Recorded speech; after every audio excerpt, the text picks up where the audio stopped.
నమస్కారం. J7 news కి స్వాగతం. డోర్నకల్ నియోజకవర్గంలో బ్యారస్ పార్టీకి షాక్.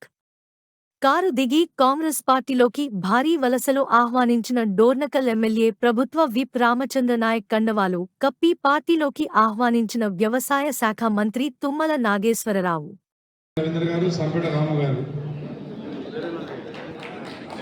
మా దాట్ల ఎంపీటీసీ సతీష్ గారి ఆధ్వర్యంలో దాట్ల పిఎస్సిఎస్ చైర్మన్ దంతాలపల్లి నర్సులపేట మండలం, అదేవిధంగా సహదేవ్ గారు, గండి వెంకన్న గారు, పంజాబ్ వెంకన్న గారు